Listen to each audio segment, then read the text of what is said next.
देवागम न भूयान चामरादि विभूतयः माया विश्वपि दृश्यन्ते नातस्त्वमसि नो महा। आचार्य समदभद्र स्वामी की रचना, जिसको देवागम स्तोत्र भी कहते हैं और आत्ममीमांसा के नाम से भी जानी जाती है, परिच्छेद का समापन चल रहा है। उसमें पहले जहाँ एकत्व और अनेकत्व का वर्णन किया था और दोनों एकांत घटित नहीं होते हैं, अब उनकी किस प्रकार से जो व्यवस्था स्याद्वाद नय से बनती है उसका वर्णन प्रारंभ होता है। तो एक ही जगह किस अपेक्षा से ये दोनों होते हैं, यानी एकत्व किस अपेक्षा से होता है और अनेकत्व किस अपेक्षा से होता है, दो कारिकाओं के माध्यम से एक साथ बतला रहे हैं। द्रव्य पर्यायोरेक्यं तयोरव्यतिरेकतः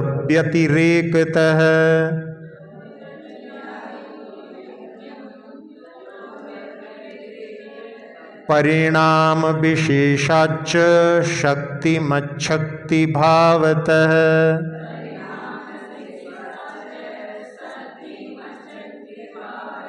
संज्ञा संख्या विशेषाच्च स्वलक्षण विशेषतः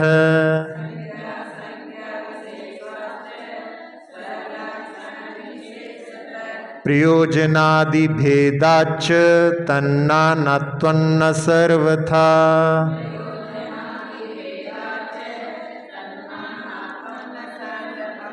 हाँ, आचार्य समदभद्र स्वामी इसमें कह रहे हैं कि द्रव्य और पर्याय, इनमें ऐक्यम यानी एकता है।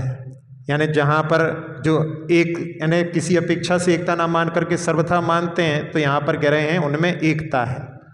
क्यों? तयोः अव्यतिरेकता, क्योंकि उन दोनों की जो है अलग अलग उपलब्धि नहीं होती कि द्रव्य कहीं रहे पर्याय कहीं अलग रहे। और परिणाम विशेषाच्चा, और परिणाम विशेष से शक्तिमत शक्ति भावता, और शक्तिमान और शक्ति भाव से, और संज्ञा संख्या विशेषात, और उसमें संज्ञा और संख्या की विशेषता से, स्वलक्षण विशेषता अपने लक्षणों की भिन्नता से, और प्रयोजनादि भेदात, और प्रयोजनादि के भेद से तन नानात्वम, उन दोनों में अनेकता भी है। ना सर्वथा, लेकिन वो जो है सर्वथा एकांत नहीं है, यानी एकता अनेकता दोनों में अपेक्षा से उनमें वर्णन किया जाता है।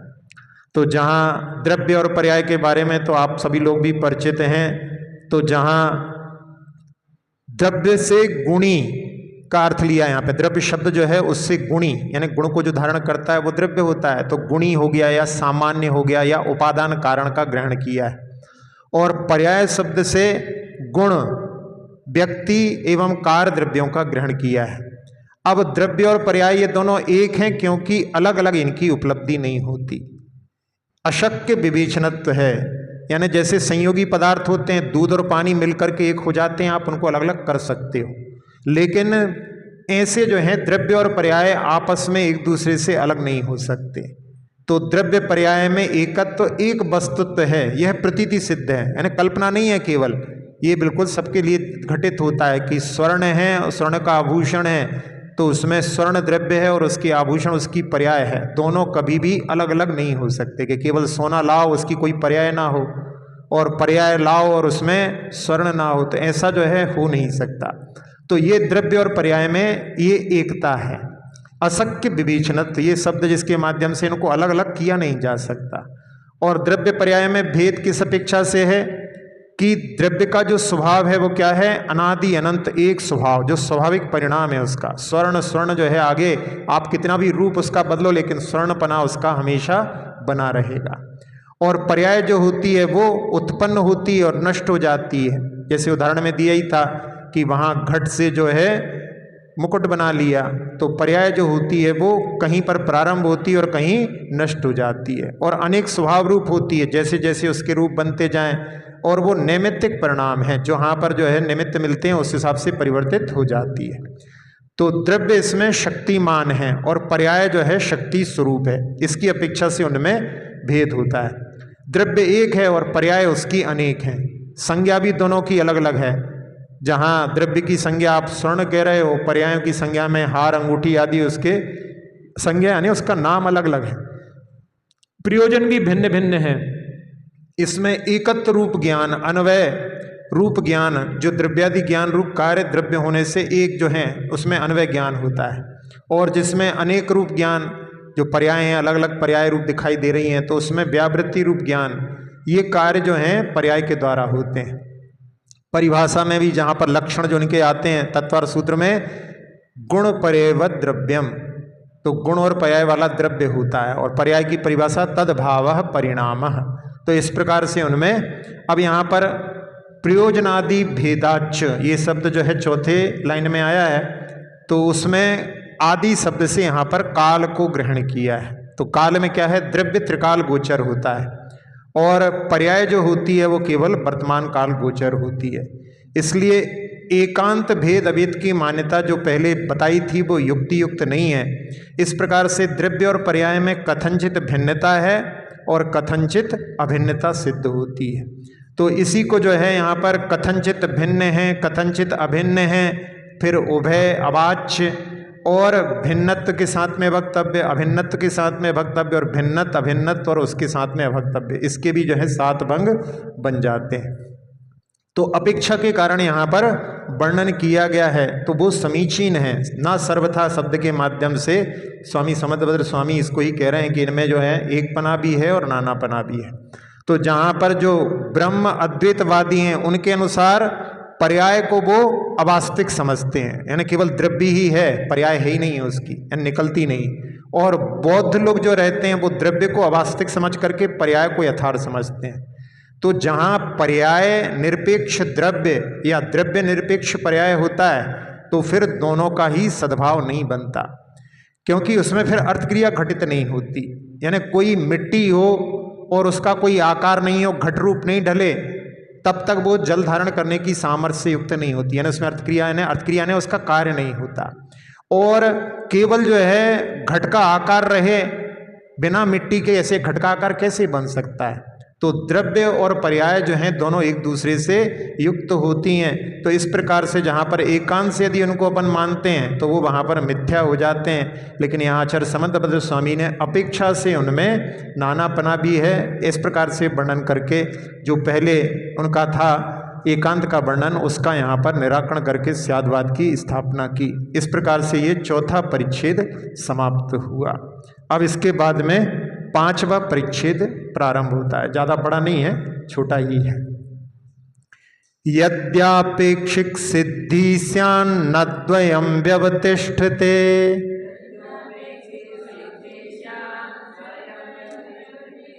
अनापेक्षिक सिद्धौ च न सामान्य विशेषता।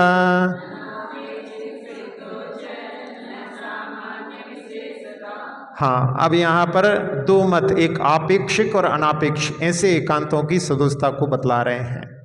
कह रहे हैं उसमें यदि जो धर्म और धर्मी की सिद्धि आपेक्षिक सिद्धि स्यात्, यानी सर्वथा अपेक्षा से ही सिद्धि मानी जाए, तो द्वयं न व्यवतिष्ठते, दोनों की सिद्धि नहीं हो सकती। और अनापेक्षिक सिद्धौ, यदि सर्वथा अनापेक्षिक सिद्धि मानने पर सामान्य विशेषता ना, यानी उसमें सामान्य और विशेष भाव भी नहीं बन सकता। बुद्ध लोग ऐसा मानते हैं कि निर्विकल्प प्रत्यक्ष बुद्धि में ना धर्म का प्रतिभास होता है ना धर्मी का। धर्म यानी उसका गुण हो गया और धर्मी यानी गुणी हो गया, तो उनमें दोनों का जो है प्रतिभास नहीं होता, किंतु इसके पृष्ठभावी विकल्प द्वारा ही यह धर्मी है, ये धर्म है, इस प्रकार की केवल कल्पना की जाती है। वरना शुद्ध पदार्थ ही प्रतिभास होता है। जैसे दूर निकट जो है व्यवहार की तरह, ये विकल्प द्वारा कल्पित होने से केवल काल्पनिक ही हैं, पारमार्थिक नहीं है। इसी तरह जो है गुण गुणी सामान्य विशेष कार्य कारण साध्य साधक जितने भी भाव हैं, ये सब वो काल्पनिक मानते हैं, वास्तविक नहीं है, और सर्वथा आपेक्षिक हैं, एक दूसरे की अपेक्षा रखते हैं। तो वस्तुतः इनमें कोई भी व्यवस्थित नहीं होता। जैसे यहाँ पर उनके यहाँ पर जो है नील होती, जैसे अपन नील उदाहरण में लेते हैं, नील है तो जो नीला पदार्थ है और अपन उसको जान रहे हैं, वो नील ज्ञान कहलाएगा। ज्ञान में नीलपना है और उस पदार्थ में जो नीलापन है, यहाँ पर दोनों जो हैं व्यवस्थित नहीं होते, यानी दोनों एक दूसरे पर आधारित हैं। जैसे इसमें कहा जाता है कि जैसे नदी में जब कोई दो लोग जहाँ पानी में बह रहे हों, डूब रहे हों, तो वहाँ पर एक दूसरे को पकड़ करके डूब जाते हैं। तो ऐसे ही यहाँ पर एक दूसरे के ऊपर आधारित कर दिया उन्होंने। इसलिए नील ज्ञान के बिना वो पदार्थ नील जो है नीला सिद्ध नहीं होता, और नील की अपेक्षा के बिना वो नील ज्ञान भी सिद्ध नहीं होता। तो यानी यहाँ पर एक दूसरे में आपेक्षिक रख करके इस अपेक्षावाद को जो है अतात्विक मानने पर जो है नहीं बन सकती। इसलिए अपेक्षा अवास्तविक होने से ना तो जो ग्राहक ज्ञान की व्यवस्था बन सकती है जो उसको ग्रहण करता है, और ना जो ग्रहण किया जा रहा पदार्थ है उसकी व्यवस्था बनती है। तो इस प्रकार से बौद्धों का जो सिद्धांत है वो परस्पर में अपेक्षा से मानते हैं। अब इसको देख करके कि ये सिद्ध नहीं हो रहा है, तो उसमें योगवादी जो होते हैं वो आपेक्षिक सिद्धि से एकांत के दोष को देख करके अनापेक्षिक सिद्धि को मानते हैं, और उनका भी जो कहना है वो ठीक नहीं होता, क्योंकि सर्वथा अनपेक्षा पक्ष में भी अन्वय व्यतिरिक्त घटित नहीं होते, क्योंकि दोनों परस्पर अपेक्षा रूप से ही तिष्ठते हैं। यानी जैसे अन्वय क्या कहलाता है, सामान्य को जो वो चल रहा है वो अन्वय कहलाता है, व्यतिरिक्त जो नई नई पर्याय होती है वो व्यतिरिक्त कहलाता है। तो ये भी जो है परस्पर में अपेक्षा रूप से ही ठहरते हैं। सर्वथा अनापेक्षिक सिद्धि मानने पर ना तो उसमें सामान्य स्थित रहता है और ना विशेष। तो इसलिए जैसे कोई पदार्थ हैं उसमें उनकी प्रतिनियत बुद्धि के माध्यम से उस विषयों में प्रतिनियत पदार्थों की सापेक्ष रूप में सिद्धि होती है। जैसे ये पदार्थ जो है नील है, ये हल्दी पीली है, ये जो है वहाँ पर उनमें घटित होता है। यदि नील और पीत की जो है अनापेक्ष सिद्धि मान लें, पदार्थ से उसका कोई संबंध ही नहीं है ऐसा मान लें, तो फिर ये जो है नीली ही क्यों होती, पीली भी हो जाएगी फिर इस प्रकार से। तो ये अनापेक्षिक मानने पर वहाँ पर उनका कोई संबंध नहीं बन पाएगा। तो इस प्रकार से एक आपेक्षिक मानते हैं वो भी एकांत से मानते हैं, और दूसरे जो है अनापेक्षिक मानते हैं वो भी एकांत से मानते हैं। इसलिए दोनों ही जो है एकांत सदोष सिद्ध होते हैं। और इसके लिए जहाँ पर जो दो एकांत आते हैं उनके लिए वहाँ पर आचार्य समंतभद्र स्वामी एक कारिका जो बार बार निरूपित करते हैं, फिर से यहाँ पर 74वीं कारिका में कह रहे हैं, विरोधानो भय एकात्म्यं स्याद्वाद न्याय विद्वेषाम्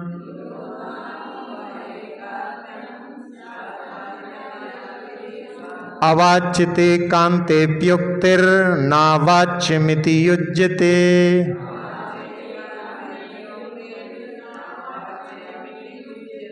हाँ, तो यहाँ पर कि जो स्याद्वाद न्याय से द्वेष रखने वाले हैं उनके यहाँ पर विरोध आने से उभय एकात्म्यम ना, अने दोनों को उभय अने जहाँ पर अपेक्षा रखने वाले हैं और अनपेक्षा रखने वाले हैं दोनों को एक साथ रखो तो वो भी नहीं बनता, क्योंकि दोनों एक दूसरे के विपरीत हैं।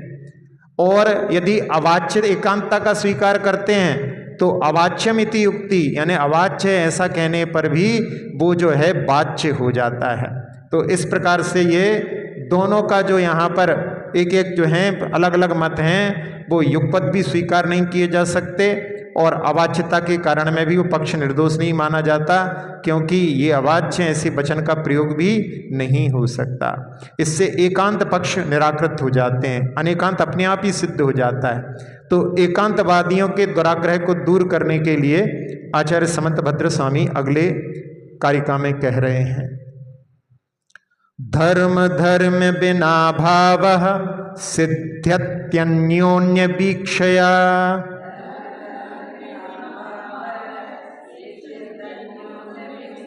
न स्वरूपम स्वतो हि तत् कारकज्ञापकांगवत्।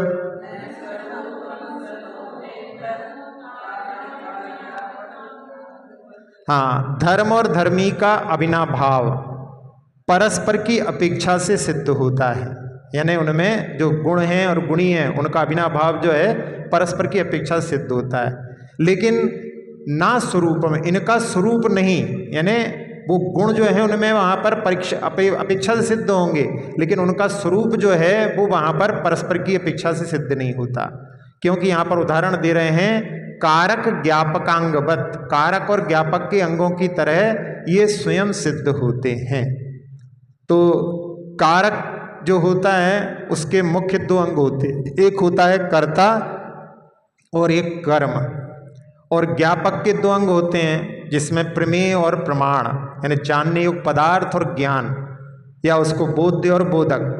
तो ये क्या है, अपने अपने स्वरूप विषयों में दूसरे की कर्ता कर्म की और कर्म कर्ता की, बोध्य बोधक की और बोधक बोध की अपेक्षा नहीं रखते। यानी अपने स्वरूप में दोनों का अपना स्वतंत्र अस्तित्व है, वहां पर दूसरे की अपेक्षा नहीं रखते। और यदि ऐसा मानेंगे एक दूसरे पर, जैसा उन्होंने एक दूसरे पर आश्रित किया था कि वो नील ज्ञान है, वो ज्ञान के ऊपर आधारित है, ज्ञान उसके ऊपर आधारित है, तो फिर वहां पर गड़बड़ होती है। तो एक दूसरे पर आश्रित होने पर दोनों का ही अभाव का प्रसंग आता है। हाँ, लेकिन जब व्यवहार होता है तो कर्ता जो है कर्म के ऊपर आश्रित होता है, क्योंकि कर्ता करेगा किसको, कर्म को करेगा, तो कर्ता कर्म के ऊपर। और ज्ञाप्य ज्ञापक का परस्पर में अपेक्षा के बिना नहीं बनता, यानी स्वरूप तो उनका अलग है, अपना अपना है, स्वरूप की अपेक्षा से एक दूसरे के ऊपर अपेक्षा नहीं है, लेकिन जहां उनका व्यवहार होता है तो वहां पर एक दूसरे के ऊपर अपेक्षा के माध्यम से ही कार्य होता है, ज्ञान के माध्यम से ही ज्ञेय को जाना जाता है, इसलिए उसमें व्यवहार में तो उनकी अपेक्षा लगती है, लेकिन उनका दोनों का अपना अपना स्वरूप जो है दूसरे के ऊपर आधारित नहीं है, अपेक्षित नहीं है। तो इस प्रकार से आचार्य समंतभद्र स्वामी ने उसका निराकरण किया एकांत का। अब इसमें भी जो है सप्तभंका की कथनचित आपेक्षिक होते हैं, कथनचित अनापेक्षिक होते हैं, फिर उभय अनुभय यानी अवाच्य जिसको बोलते हैं, और साथ साथ में फिर उनके आपेक्षिक के साथ में अवाच्य लगा दो, अनापेक्षिक के साथ में अवाच्य लगा दो, और आपेक्षिक अनापेक्षिक के साथ में अवाच्य, ऐसे 7 भंग उनके बनते हैं। तो ये 5वां परिच्छेद छोटा था, ये पूर्ण हुआ। अब छठे परिच्छेद में ये भी जो है छोटा सा ही है। सिद्धं चेद्धेतुतः सर्वं न प्रत्यक्षादितो गतिः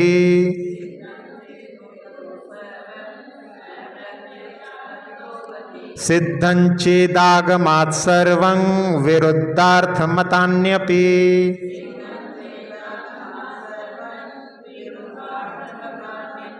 हाँ, इस काव्य में आचार्य महाराज कह रहे हैं कि हेतुतः सर्वम सिद्धम, सब चीजें जो हैं हेतु के माध्यम से ही सिद्ध होती हैं, सब पदार्थ जो हैं हेतु से ही सिद्ध होते हैं। यदि चेत यानी यदि ऐसा एकांत से माना जाए तो फिर क्या होगा, प्रत्यक्षादि तो गति ना, जो प्रत्यक्षादि प्रमाण से किसी भी तत्व की सिद्धि नहीं होगी। और आगमात सर्वम सिद्धम, केवल आगम से ही सब सिद्ध मानो, तो फिर विरुद्ध अर्थ मतान्यपि यानी परस्पर में विरुद्ध अर्थ का भी कथन करने वाले मत भी सिद्ध हो जाएंगे। तो जिसके बारे में अपन ने जब इस ग्रंथ को प्रारंभ किया था उस समय में थोड़ा वर्णन आया था। तो यहाँ पर सर्वथा हेतु सिद्ध और सर्वथा आगम सिद्ध, ऐसे 2 एकांतों की सदोषता को बतलाया है। अब यदि उसमें कह रहे हैं यदि एकांत से हेतु से ही सिद्धि माने, हेतु से सिद्धि माने क्या कहलाता है, साधनात् साध विज्ञानम अनुमानम, यानी अग्नि की सिद्धि किससे होगी, धुएं से होगी। तो जहां धुआं है वहां पर अग्नि है, ऐसा जो है उसकी सिद्धि बनेगी। तो फिर क्या होगा, यदि अनुमान से ही सिद्धि मानेंगे तो फिर वहां पर जो है अनुमान की सिद्धि कैसे होगी, अनुमान की सिद्धि भी है ना, जिसको पहले अग्नि में धुआं निकलता है ये प्रत्यक्ष नहीं दिखेगा तो फिर उसकी सिद्धि कैसे होगी। यदि अपन उसके लिए भी दूसरा अनुमान लगाएंगे फिर उस सिद्धि के लिए दूसरा अनुमान, तो उसमें अनवस्था दोष आ जाएगा। तो यहाँ पर यानी एकांत से यदि मानो कि हर चीज हेतु से ही सिद्ध होती है तो प्रत्यक्ष आदि के माध्यम से सिद्धि नहीं हो सकेगी। तो इस प्रकार से यहाँ पर जो धर्मों का साधन का और उदाहरण का प्रत्यक्ष दर्शन जरूरी होता है, इसलिए यहाँ पर अभ्यस्त विषय में प्रत्यक्ष से भी सिद्धि होती है, ऐसा मानना चाहिए। नहीं तो फिर जो क्या होगा, इसमें जो शब्द लिंग आदि का ज्ञान नहीं हो सकने से परार्थानुमान रूप जो शास्त्र के उपदेश आदि की भी प्रवृत्ति नहीं हो सकती। वो सब में हेतु मान रहे हैं तो शब्द आदि जो लिखे हुए हैं आगम में उनको भी जो है वहां पर वो जो है उनसे सिद्धि को नहीं मानते। अब इनमें जो है दूसरा जो है उनका भाग है जिसमें वो कहते हैं कि सारी जो है सिद्धि आगम से होती है, दूसरा मत है। तो यदि आगम से ही सर्वतत् समूह की सिद्धि मानी जाए तो फिर परस्पर विरुद्ध अर्थ का प्रतिपादन करने वाले मत भी जो है सिद्धि को प्राप्त हो जाएंगे, क्योंकि सब अपने अपने आगम को मानते हैं। तो यहाँ पर आगम से सिद्धि मानो तो वो कहेंगे कि हमारा आगम में कोई विशेषता नहीं है क्या, हमारा भी आगम है। तो ऐसे करके जो है यहाँ पर तत्व प्रूपण एक दूसरे का जिसमें विरुद्ध है तो दोनों की आगम की दृष्टि से सिद्ध अथवा निश्चित रूप से ठीक मानने पर विरुद्ध अर्थ के भी तत्व रूप से सिद्धि का प्रसंग उपस्थित हो जाएगा। तब किसी भी तत्व की कोई भी यथार्थ व्यवस्था नहीं बन सकेगी, तो इसमें लोक व्यवहार ही सुघटित नहीं होगा। तो इस प्रकार से यहाँ पर ना तो केवल एकांत से जो है हेतु से सिद्धि होती है और ना जो है एकांत से आगम से सिद्धि होती है। अब यहाँ पर वही कारिका जो बार बार आती है पुनः आ गई है, विरोधानो भयेकात्म्यं स्याद्वाद न्याय विद्विषाम्।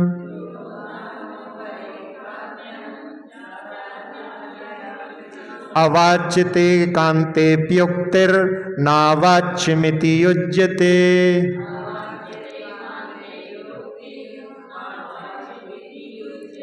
हाँ, जहां पर एकांत से हेतुवाद को मानने वाले हैं और एकांत से आगम को मानने वाले हैं, तो दोनों एक दूसरे के विपरीत हैं, एक दूसरे को मानते नहीं हैं। तो दोनों को यदि अपन एक साथ रखो तो भी सिद्धि नहीं होती, क्योंकि दोनों एक दूसरे के विरोध में हैं। और यदि अवाच्यता का सिद्धांत लेते हैं तो उसमें ये अवाच्य ऐसा कहने पर वो स्वयं ही वहाँ पर सिद्ध नहीं होता। अब इसलिए यहाँ पर स्यादवाद की सिद्धि, अनिकांत की सिद्धि होती है। तो आचार्य समंतभद्र स्वामी यहाँ पर 78वें कारिका में कह रहे हैं, वक्तर्य नापते यद्धेतो साध्यं तद्धेतु साधितम्।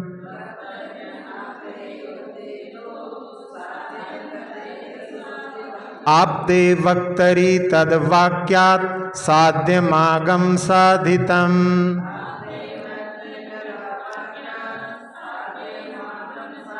हाँ, आचार्य समंतभद्र स्वामी कह रहे हैं कि जहां वक्ता के आप्त ना होने पर, जब वक्ता आप्त नहीं है यानी सर्वज्ञ नहीं है, तब उस समय में हेतु के द्वारा जो साध्य होता है वह हेतु साधित कहलाता है।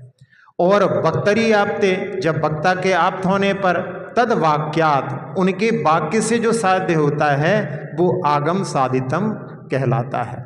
तो इस प्रकार से यानी सिद्धि के लिए जहाँ जिन चीज़ों में जब वक्ता अनाप्त हैं तो वहाँ पर युक्ति की अपेक्षा रहा करती है, यानी युक्ति के माध्यम से उसको सिद्ध करते हैं। तब उसमें जहाँ पर पहले आप्त और अनाप्त का वर्णन पहले जब अपन ने ग्रंथ प्रारंभ किया था तो उसमें 6, 7वें कारिका में आया था, प्रथम परिच्छेद में। तो इसमें जो है जिनमें युक्ति आगम से बाधा ना आवे, जिनमें पूर्वापर विरोध ना आवे, वे वचन जो हैं सर्वज्ञ आप्त के हैं और इनसे विपरीत जो हैं वो अनाप्त के होते हैं। तो इस प्रकार से अपन इनको यहाँ पर को आप्त के वचन कौन से हैं, तो उसमें जहाँ पर भगवान की वाणी जो होती है वो पूर्वापर विरोध से रहित होती है। जहाँ अन्य मतों में जो वर्णन होता है वहाँ पर कहीं पर तो लिख देंगे कि अहिंसा परमो धर्मा, और बाद में कहेंगे कि यज्ञ में जो हिंसा होती है वो हिंसा नहीं होती। तो ऐसे जो है पूर्वापर विरोध से युक्त होते हैं। तो इसलिए यहाँ पर आप्त कौन है, जो कि दोषों से रहित होते हैं, उनका वर्णन आ गया। अब इसमें दूसरा जो है कि आगम से जहाँ पर सिद्धि की बात आती है, तो आगम में भी जो है उनके यहाँ पर जो वेद हैं उनको वो अपौरुषेय मानते हैं। तो जो अपौरुषेय यानी किसी ने उनकी रचना नहीं की है, तो उसमें जो मीमांसकों की मान्यता इसलिए युक्तियुक्त नहीं होती है कि जो शब्द में प्रमाणता आती है वो वक्ता गुण अपेक्षा से ही आती है। अचेतन शब्द हैं, अब उनमें अपनी प्रमाणता और अप्रमाणता का स्वयं ढंढोरा वो नहीं पी सकते कि हम सही हैं। वक्ता तो अपनी बात को जो है कह रहा है, उसके लिए आपके लिए कि हाँ हम जो कह रहे हैं उसमें क्या गलत है क्या सही है उस पर निर्णय कुछ विचार कर सकता है, लेकिन शब्द जो लिखे हुए हैं उसमें ये सही है ये गलत है ऐसा नहीं कह सकते। तो इस तरह कथनचित अनाप्त की अपेक्षा सर्व हेतु से सिद्ध होता है और कथनचित आप्त की अपेक्षा से सर्व हेतु से सिद्ध नहीं भी होता, अर्थात आगम से सिद्ध होता है। तो इस प्रकार से यहाँ पर जो है सप्तभंग का सिद्धांत इसमें भी जो है इसी प्रकार से घटित होता है। जब दोनों को वहाँ पर ले लेते हैं तो उसमें क्रम से हो जाता है और दोनों को कह नहीं सकते तो अवक्तव्य भी हो जाता है और शेष 3 भंग भी इसी प्रकार से इसमें भी बन जाते हैं। तो इसके माध्यम से ये षष्ठ परिच्छेद भी यहाँ पर आज समाप्त हुआ। अक्षर पद मात्रा से दूषित वचन अगर ममहीन रहे,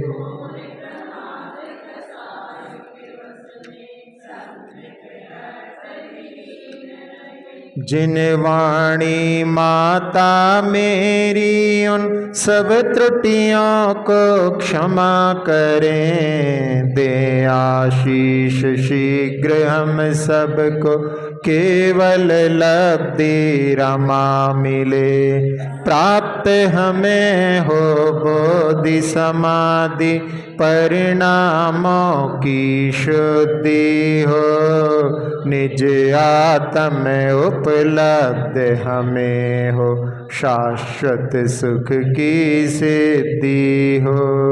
चिंतित वस्तु दात्री माता चिंतामणि उपमा भाती, करूं वंदना पूर्ण विनय से, चरण रखूं मैं ये पाती। कर जिन वाणी स्तुति, तन की ममता टार, महामंत्र का जाप अब सभी जपें नभ बार।